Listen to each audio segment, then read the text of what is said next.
तो आज हम लोग एक्सरसाइज 9.1 स्टार्ट करने वाले हैं, यानी कि चैप्टर 9th चैप्टर जो हम लोग के पास से स्टार्ट होने वाला है, ऊंचाई और दूरी वाला, हाइट एंड डिस्टेंस का। ठीक है, जैसा कि आप लोगों को पता है मेरे पास मैथ जो है दोबारा चल रहा है, तो दोबारा में हम लोग 9.1 में है, शुरू से लेकर पढ़ रहे हैं दोबारा से। ठीक है, तो हमने सोचा कि विद्यार्थी लोग को ये चैप्टर जो है बहुत ही भारी लग जाता है, तो हमने सोचा क्यों ना इसको आसान बना करके बताया जाए। तो इस वीडियो में 9th चैप्टर के जो है टोटल क्वेश्चन को आसान तरीक़ों से बताने का प्रयास किया गया है, और साथ में आप लोगों को ध्यान रखना है कि ये ऑब्जेक्टिव टाइप बनाया जाएगा जी इस वीडियो में। सब्जेक्टिव टाइप के लिए आप लोग क्लास में ही आना पड़ेगा, क्योंकि सब्जेक्टिव टाइप थोड़ा सा लंबा होता है। तो ऑब्जेक्टिव टाइप यानी कि माइंड में कैसे सॉल्व करना है किसी सवाल को, ये इस वीडियो में सिखाएंगे जी। तो आप लोग को जो है इस 9th क्लास 9th चैप्टर जो है, इसमें जितना भी क्वेश्चन है आप लोगों को मुश्किल से 10 या 15 सेकंड में एक सवाल जो है बन जाएगा। आप लोग से हम उम्मीद करते हैं कि आप लोग इस वीडियो को शुरू से लेकर के अंत तक देखिएगा, तो आप लोगों को एकदम निश्चित रूप से समझ में आ जाएगा, और आप लोग भी 10 से 20 सेकंड में क्या कीजिएगा जी, इस कोई भी प्रश्न को क्या चीज़ हल कर दीजिएगा। बस आप लोग को इस क्वेश्चन को हल करने के लिए दो चीज़ें आप लोग को आनी चाहिए। एक चीज़ है आप लोग को हिंदी पढ़ने आता हो, और दूसरा चीज़ का चीज़ हिंदी समझ में भी आता हो, यानी कि पढ़ने के बाद क्वेश्चन कह क्या रहा है ये आप लोगों को समझ में आता हो, तो आप लोग इस चैप्टर में गर्दा कबाड़ देंगे। तो हम उम्मीद करते हैं कि आप लोग शुरू से लेकर के अंत तक देखिएगा। तो आइए हम लोग स्टार्ट करते हैं। तो देखिए, इस जो क्वेश्चन आप लोग पढ़िएगा तो इसमें 3-4 को टर्म होता है, उसको आप लोगों को समझना होगा। तो ये टर्म क्या है जी, सबसे पहले समझते हैं। तो ये जो पहला टर्म होगा वो होगा line of site. Line of site जिसको दृष्टि रेखा बोलेंगे जी, हिंदी में क्या बोलेंगे जी, दृष्टि रेखा। फॉर एग्जाम्पल, ये मेरा आँख है और हम देख रहे हैं इधर सामने से, तो ये मेरा आँख हुआ, ठीक है, और हम सामने की तरफ देख रहे हैं, तो ये हमारा क्या चीज़, ये वाला जो है हम लोग का क्षैतिज रेखा हुआ। कौन सा रेखा हुआ जी, क्षैतिज रेखा। इसको इंग्लिश में हॉरिजॉन्टल लाइन बोलेंगे। कौन सा लाइन बोलेंगे जी, हॉरिजॉन्टल लाइन। अब मान के चलिए कि एक जो है कबूतर यहाँ पे उड़ रहा है, मान के चलिए कि यहाँ पे कबूतर उड़ रहा है, और यह कबूतर को आप देख रहे हैं इस रेखा के माध्यम से, यानी कि इस दिशा में आप लोग देख रहे हैं कबूतर को। ठीक है, तो ये आपका हुआ लाइन ऑफ साइट। क्या चीज हुआ जी, लाइन ऑफ साइट। ध्यान रखेंगे कि आप लोगों को यह दृष्टि रेखा कहलाएगा। कौन सा रेखा कहलाएगा जी, दृष्टि रेखा, लाइन ऑफ साइट। यानी कि ये जो कबूतर है, आप लोग आँख और कबूतर को जो मिलाने वाला रेखा है वो क्या होगा जी, दृष्टि रेखा होगा। और आप लोग का ये कौन सा रेखा है जी, क्षैतिज रेखा है। ठीक है, अगर मान के चलिए कि आप जो है एक छत पे हैं, ठीक है, एक कोई घर है, ठीक है, यहाँ पे आप लोग छत पे हैं, और यहाँ पे जो है ज़मीन है, यहाँ पे कोई कार जा रहा है, ठीक है, तो इस कार को अगर आप देख रहे हैं, ठीक है, तो आपको आँख से जो सीधा सीधा रेखा है वो रेखा तो आप लोग का क्षैतिज रेखा कहलाएगा। कौन सा रेखा लगेगा जी, क्षैतिज रेखा। और यहाँ पे जो आप नीचे की तरफ कार को देख रहे हैं, तो ये वाला जो है आप लोग का हुआ जी, दृष्टि रेखा हुआ, लाइन ऑफ साइट। ठीक है, इसको बोलेंगे दृष्टि रेखा। ध्यान रखिएगा। तो ये नीचे की तरफ देख रहे हैं, तो अब देखिए यहाँ पे दो टर्म को समझना जरूरी है जी। एक होगा क्षैतिज रेखा से ऊपर की तरफ अगर देख रहे हैं, क्षैतिज रेखा से ऊपर की तरफ देख रहे हैं, ठीक है, तो यहाँ पे उन्नयन कोण बनता है। कौन सा कोण बनता है जी, उन्नयन कोण, या फिर इसको उन्नति कोण भी कहते हैं। कौन सा कोण कहते हैं जी, उन्नति कोण। ठीक है, एलिवेशन एंगल इसको इंग्लिश में बोलेंगे। क्या बोलेंगे जी, एलिवेशन एंगल। तो इसको लिख लेते हैं। आप लोग एनसीईआरटी शब्द में, एनसीईआरटी किताब में उन्नयन ही दिया रहता है, तो हम उन्नयन कोण ही लिख रहे हैं। ठीक, यहाँ पे आप लोग देखिए क्षैतिज रेखा से क्या चीज नीचे की तरफ देखा जा रहा है, तो इसको हम लोग बोलेंगे अवनमन कोण। कौन सा कोण बोलेंगे जी, अवनमन कोण। इसको डिप्रेशन एंगल भी बोलते हैं। इंग्लिश में क्या बोलेंगे जी, डिप्रेशन एंगल। ठीक है, तो यहाँ पे आप लोग को बस इतना ही बस समझना है कि दृष्टि रेखा, उन्नयन कोण और क्या चीज, अवनमन कोण। ठीक है, और ये क्षैतिज रेखा को समझना जरूरी था। ठीक है, अब आप लोग यहाँ पर समझाना चाहेंगे कि जो उन्नयन कोण होता है वो हमेशा क्षैतिज रेखा से ऊपर की तरफ होता है, और जो अवनमन कोण होता है क्षैतिज रेखा से क्या चीज, नीचे की तरफ होता है। यानी कि अगर ऊंचाई से नीचे की तरफ किसी वस्तु को देख रहा है, ऐसे नीचे की तरफ किसी वस्तु को देख रहा है, तो ऐसी स्थिति में अवनमन कोण बनता है। और नीचे से अगर किसी वस्तु को ऊपर की तरफ देख रहे हैं, तो यहाँ पे जो कोण ऐसे बनेगा, ठीक है, ये वाला जो कोण होगा ये आप लोग का उन्नयन कोण होगा। ठीक है, एलिवेशन एंगल और डिप्रेशन एंगल। बस ये 3 टर्म को आप लोग समझ गए तो इस चैप्टर में आप लोग गर्दा कबाड़ देंगे। तो आप लोगों को अब यहाँ पे दो बातें समझनी होंगी कि आप लोग को जो त्रिकोणमितीय अनुपात जो पढ़े थे 8.2 में, उसमें आप लोग एक टेबल दिया गया था, उसमें आप लोग कोण जो दिखाया गया था 0 डिग्री, 30 डिग्री, 45 डिग्री, 60 डिग्री और 90 डिग्री, ये जो है त्रिकोणमितीय अनुपात आप लोगों को याद है। तो आप लोग को 10वां क्लास में इससे भारी सवाल जो है पूछा नहीं जाएगा। तो इन कोणों के बारे में थोड़ा सा हम लोग आकलन करते हैं। आप लोग देखिए, जब भी त्रिकोणमितीय अनुपात लगता है तो ये आप लोग को समकोण त्रिभुज में ही लगता है। कौन सा त्रिभुज में लगता है जी? समकोण त्रिभुज में। बात क्लियर? अब यहाँ पे बात को हम लोग समझेंगे, बहुत बढ़िया से समझेंगे जी, ठीक है। एक मान लीजिए कि समकोण त्रिभुज ABC है, ठीक है, और यहाँ पे उन्नयन कोण हम मान लेते हैं कि थीटा, यानी कि यहाँ पे आपका आंख है और यहाँ पे कोई वस्तु आप इसको देख रहे थे, क्षैतिज रेखा के ऊपर वाला जो कोण है क्या कहलाएगा जी? उन्नयन कोण। तो इस थीटा कोण के लिए आप लोग का जो है ए परपेंडिकुलर होता है और यहाँ पे राइट एंगल बन रहा है, तो राइट एंगल के सामने वाला जो होता है कर्ण होता है, हाइपोटेनस होता है, ठीक है। तो यहाँ पे लंब एक कर्ण, यहाँ पे समकोण, ठीक है, ध्यान रखिएगा। और इसका जो संलग्न भुजा होता है, इस थीटा कोण का संलग्न भुजा होता है, इसको हम लोग बेस यानी कि आधार बोलते हैं। आप लोग को इतना बात पता होगा। तो आप लोग को जो त्रिकोणमितीय अनुपात है, ठीक है, त्रिकोणमितीय अनुपात जो है इसमें अप्लाई करना है हाइट एंड डिस्टेंस में। तो आप लोग का जितना भी 9th क्लास में 10th क्लास में जो क्वेश्चन मिलेगा 9th चैप्टर में, वो आप लोग को इतना एंगल पे मिलेगा जी। एक मिलेगा तो 30 डिग्री पे मिलेगा, नहीं तो 60 डिग्री पे मिलेगा, नहीं तो 45 डिग्री के रेशियो पे मिलेगा। तो यहाँ पे अगर मान लीजिए कि यहाँ पे आपका जो उन्नयन कोण दे दिया है 30 डिग्री, आप लोग का उन्नयन कोण जो है 30 डिग्री दे दिया है, तो आप लोग जरा सा बताएंगे जी, अगर हमको P और B के बीच का रेशियो निकालना है तो क्या करेंगे जी? आप लोग tan का वैल्यू अप्लाई करेंगे, क्योंकि tan थीटा ही होता है P/B। और आप लोग को पता है कि tan 30 का जो है, थीटा का अगर मान 30 डिग्री दिया हुआ है, तो आप लोग को इतना तो जरूर याद होगा जी कि 1/√3 होता है। यानी अगर इसका रेशियो ले, क्या चीज़ ले जी? रेशियो लें, तो यहाँ पे आप लोग कहेंगे कि P का जो वैल्यू है 1 है। P का वैल्यू क्या है जी? 1 है। और यहाँ पे B का वैल्यू क्या है जी? √3 है। यहाँ पे आप लोग स्पष्ट रूप से कहेंगे कि √3 है।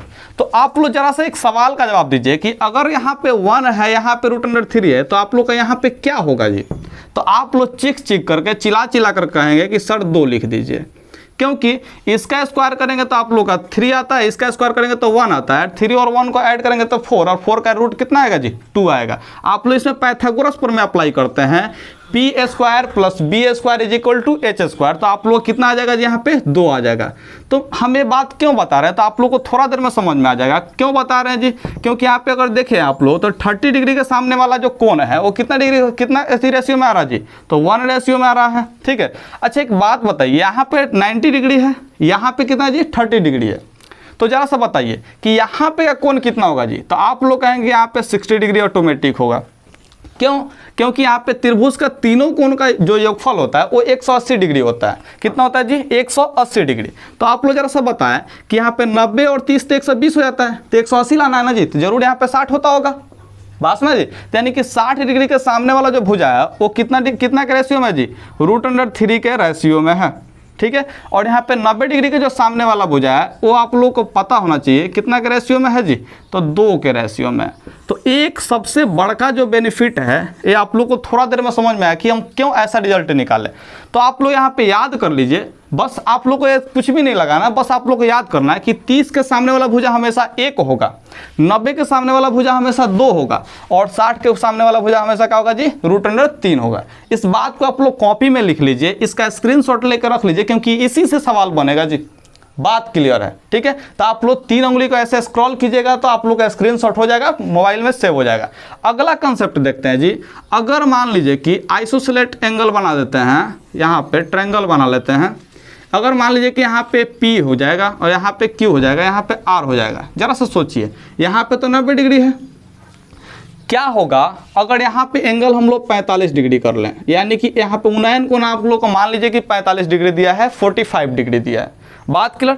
तो आप लोग चिक कर कहेंगे कि यहाँ वाला भी कोण कितना हो जाएगा जी? 45 डिग्री। कारण क्या है? क्योंकि तीनों कोण को जब जोड़ते हैं तो 180 डिग्री आता है।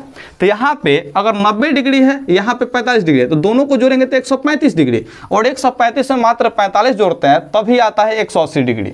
बात क्लियर। यानी कि ये दोनों कोण बराबर हो गया।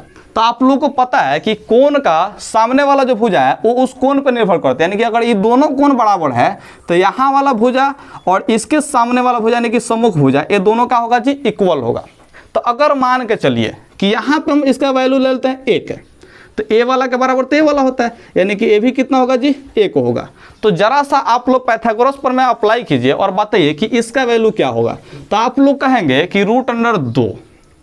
कैसे किए जी?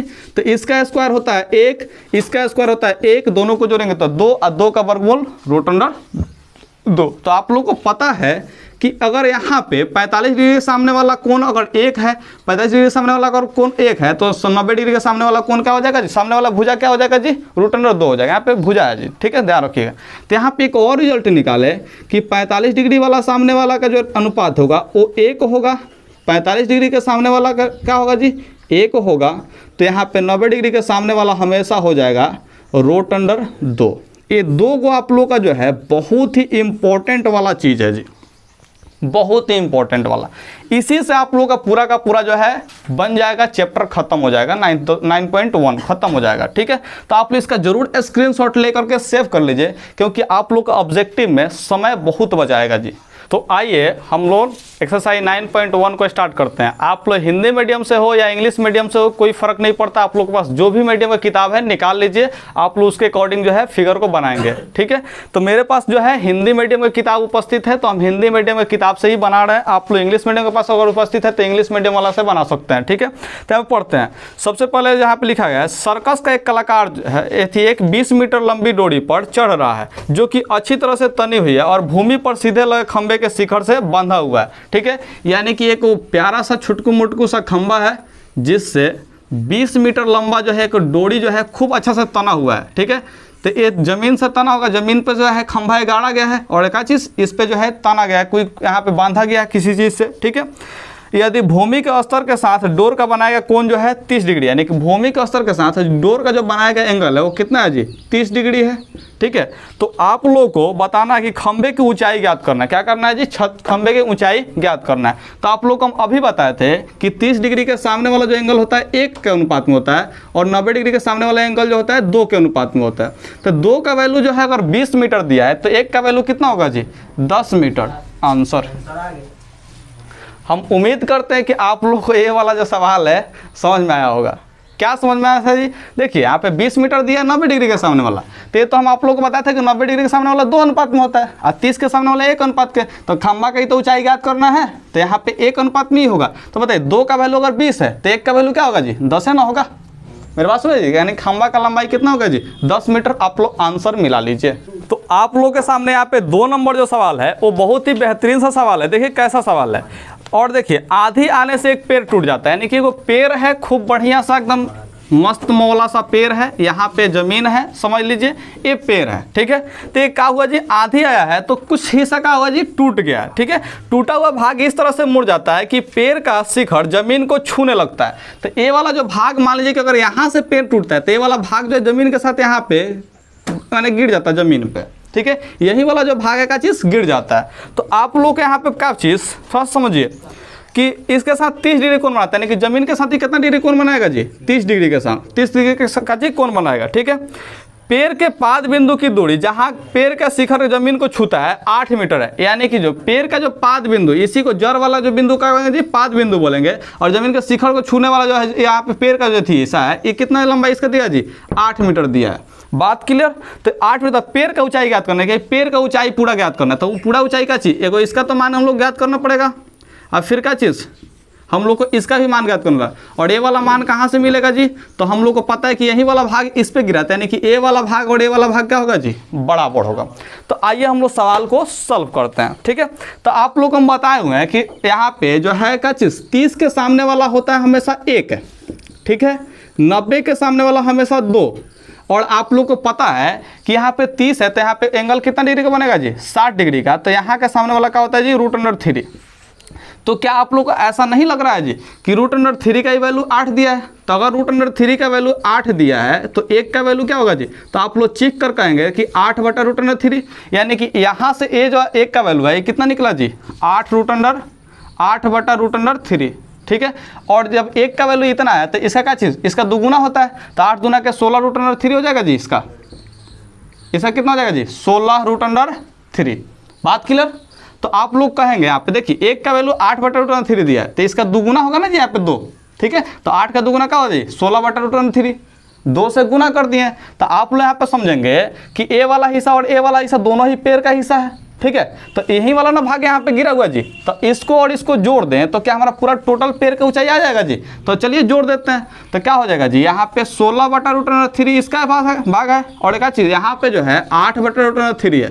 तो इन दोनों को जोड़ते हैं तो आप लोगों को पता है कि √3 जब एलसीएम बनेगा तो क्या चीज़ √3, जब नीचे वाला सेम रहे तो क्या हो जाएगा, ऊपर लगा जोड़ देते हैं तो 16 8 कितना हो जाएगा जी 24 हो जाएगा। तो इसका आंसर पता है क्या होगा जी, नीचे रूट को नहीं छोड़ते हैं। तो आप लोग हमेशा इसका हर परिमेयकरण कीजिएगा तो क्या होगा जी, ऊपर भी √3 से गुना, नीचे भी √3 से गुना। तो आप लोग पता है कि √3 कितना होने वाला है जी, 1 को 3 बनाता है, क्योंकि 3 3 का 9 और 9 का वर्गमूल 3, तो 3 8 24, यानी कि इसका आंसर हो जाएगा 8√3। आंसर देख लीजिए, कुछ भी इसमें सॉल्व करने की जरूरत नहीं है, ये आप लोग को समझाने के लिए इतना लिख रहे हैं, नहीं तो ये मेरे लिए क्या है जी, बहुत ही मैंने कहा चाहिए भुतलावना वाला क्वेश्चन जो होता है ना जी, वैसा क्वेश्चन है। ये चुटकियों में सॉल्व होने वाला क्वेश्चन है, इससे ज़्यादा टाइम लगाने की ज़रूरत नहीं है। तो हम उम्मीद करते हैं कि आप लोग को 1 का वैल्यू और 2 का वैल्यू निकालने आया होगा, क्योंकि यहाँ पे √3 का ही वैल्यू इतना दिया हुआ है, ठीक है। तो चलिए इसको भी आप लोग लिख लीजिए। तो हम लोग के पास जो 3rd नंबर क्वेश्चन है वो कुछ इस प्रकार का है कि एक ठेकेदार बच्चों को खेलने के लिए एक पार्क में 2 फिसलन पट्टी लगाना चाहती है, ठीक है। एक कोई ठेकेदार है जो कोई 2 फिसलन पट्टी लगाया, फिसलन पट्टी समझता है ना जी, जिससे बच्चा सब चढ़ जाता है, ऊपर से छिउल जाता है, ठीक है, चढ़ के छिउल जाता है, तो उसी को फिसलन पट्टी बोलते हैं, ध्यान रखना। 5 वर्ष से कम उम्र के बच्चों के लिए एक ऐसा फिसलन पट्टी लगाना चाहती है जिसका शिखर 1.5 मीटर की ऊंचाई पर हो, यानी कि एक फिसलन पट्टी लगाना है जिसका शिखर कितना ऊंचाई पे हो जी, 1.5 मीटर की ऊंचाई पे हो, ठीक है। यानी कि इसका शिखर जो है यहाँ पे 1.5 मीटर है, ठीक है। ये जमीन हुआ तो यहाँ पे जो शिखर है कितना है जी, 1.5 मीटर ऊंचाई है, शिखर यहाँ पे है, ठीक है, ध्यान रखिए। तो कितना ऊंचाई जी 1.5 मीटर, ठीक है। और ए वाला फिसलन पट्टी लगाना है इसको, ठीक है। आगे सवाल देखते हैं जी यहाँ पे कह रहा और भूमि के साथ 30 डिग्री कोण पे झुकाओ, और भूमि के साथ कितना डिग्री कोण पे झुका हुआ जी, 30 डिग्री के साथ जो है झुका हुआ, ठीक है।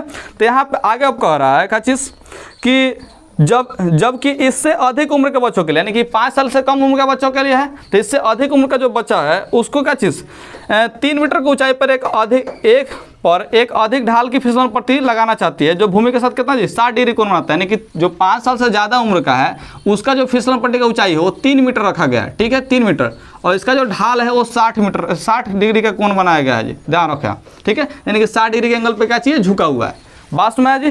तो यहाँ कह रहा है कि प्रत्येक स्थिति में फिसलन पट्टी की लंबाई क्या होनी चाहिए। तो फिसलन पट्टी का लंबाई आता है, तो है ना फिसलन पट्टी, इसी पे ना बच्चा सब छीन लेगा जी। तो इसका लंबाई याद करना है, इसमें क्या चीज़, इसका लंबाई याद करना है। तो आप लोगों को भली भांति बताया है कि इसका लंबाई याद 90 डिग्री के सामने वाला है, तो है 30 होता है, तो 30 के सामने वाला को 1 बोलते हैं और 90 के सामने वाला को 2 बोलते हैं। तो बताइए अगर 1 है ए तो ये 2 है, तो इसका मतलब क्या, इसका दुगुना करना है। तो 1.5 का दुगुना कितना होता है जी 3 मीटर, तो इसका फिसलन पट्टी का लंबाई कितना होगा जी 3 मीटर का होगा। इसमें देखिए 90 के सामने वाला क्या होगा जी, 90 के सामने वाला हमेशा 2 होता है, और 60 के सामने वाला आप लोगों को बताए थे कि √3 होता है, क्योंकि 30 डिग्री के सामने वाला तो 1 होता है ना जी। तो आप लोग को बताएं कि 60 डिग्री के सामने वाला कितना होता है √3, तो √3 का वैल्यू जो कितना दिया है 3 दिया है, तो 2 का वैल्यू याद करना है। तो आप लोग जरा सोचिए √3 का वैल्यू जो है अगर 3 होगा तो 1 का वैल्यू क्या होगा जी। तो आप लोग कहेंगे कि 3/√3। आप लोग को हम बहुत भाली भांति से बताए हुए हैं, बहुत ही अच्छे से बताया है कि 1 और 3 में 2 √3 छुपा होता है, तो 1 √3 से 1 √3 कटेगा, तो यानी कि 1 का वैल्यू क्या होगा जी 1 √3 हुआ। तो अगर इसका दुगुना निकालना है, 2 का वैल्यू निकालना है ना जी फिसलन पट्टी का, ये तो 1 का वैल्यू आया, किसका वैल्यू आया जी 1 का, तो 2 का वैल्यू निकालना है क्योंकि 2 रेशियो में आता है, तो कितना जी 2√3 हो जाएगा जी। तो इतना मीटर का जो है ये फिसलन पट्टी होगा। आप लोग आंसर मिला सकते हैं। चौथा नंबर सवाल दिया है भूमि के एक बिंदु से जो मीनार के पाद बिंदु से 30 मीटर की दूरी पर है, यानी कि मीनार कोई है, इसके पाद बिंदु यानी कि नीचे से भूमि पर कोनो एगो बिंदु है जो कि 30 मीटर है। कितना मीटर है जी 30 मीटर की दूरी पर। तो मीनार के शिखर का उन्नयन कोण 30 डिग्री है, तो मीनार के शिखर का उन्नयन कोण जो है वो 30 डिग्री दिया हुआ है, ठीक है 30 डिग्री यहाँ पे इसका उन्नयन कोण मीनार है, ठीक है, इसका उन्नयन कोण कितना दिया है 30 डिग्री। तो मीनार का ऊंचाई ज्ञात करना है, यानी कि इसका ऊंचाई ज्ञात करना है, ठीक है। तो 30 के सामने वाला आप लोग को बताया है कि 1 के अनुपात में होता है, 90 के सामने वाला 2, तो इससे तो कोनो मतलब है नहीं है। 30 दिया है तो किसके सामने दिया जी 60 के सामने दिया है, तो 60 के सामने वाला क्या होता है √3 होता है। यानी कि आप लोग यहाँ से कहेंगे कि जो √3 है इसका वैल्यू दिया है 30, तो आप लोग यहाँ से बताइए कि 1 का वैल्यू क्या होगा जी, क्योंकि 1 का ही तो वैल्यू ज्ञात करना है। तो आप लोग चीख कर कहेंगे कि 30 बटा में √3, तो आप लोग जब यहाँ पे अगर तोड़ेंगे इसको, थोड़ा सा बढ़िया से ध्यान दीजिए जी, इसको 3 को कटाना है, रूट अंडर 3 को कटाना है, तो यहाँ पे ऊपर 3 लाना पड़ेगा। तो आप लोग जानते हैं कि 10 गुने क्या चीज़ 3 जो है वो 30 होता है, रूट अंडर 3। तो आप लोग जरा सा सोचिए, रूट अंडर 3 से इसमें 2 को रूट अंडर 3 होता है ना जी, तो 1 रूट अंडर 3 कटा दें तो 1 रूट अंडर 3 बचेगा जी। तो क्या होगा जी 10 रूट अंडर 3। जो गधे विद्यार्थी है उनके लिए थोड़ा सा हम बता देते हैं कि इसका हर परमेकरण कर लेना जी। देखो हर परमेकरण कैसे करते हैं, यहाँ पे 30 बटा दिया है रूट अंडर 3, जो गधा है उसी के लिए बता रहे हैं, नहीं तो चालाक विद्यार्थी ऐसा समझ गया होगा, ठीक है, ध्यान रखिएगा।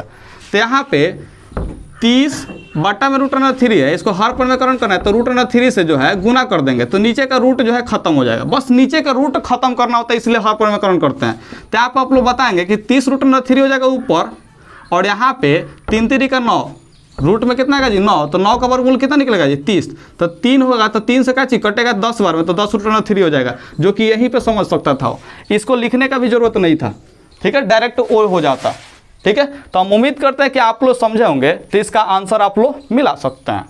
जो अगला सवाल है वो कह रहा है भूमि से 60 मीटर की ऊंचाई पर, भूमि से 60 मीटर की ऊंचाई पर एक पतंग उड़ रही है, ठीक है, यानी कि एगो पतंग है खूब बढ़िया सा, ठीक है, और ये जो है 60 मीटर की ऊंचाई पर का चीज हो रहा है जी, उड़ रहा है, ठीक है। ये भूमि से कितना मीटर ऊंचा है जी 60 मीटर, बात क्लियर। ये हम लोग का भूमि हो गया, और यहाँ से 60 मीटर के ऊंचा पर का चीज उड़ रहा है।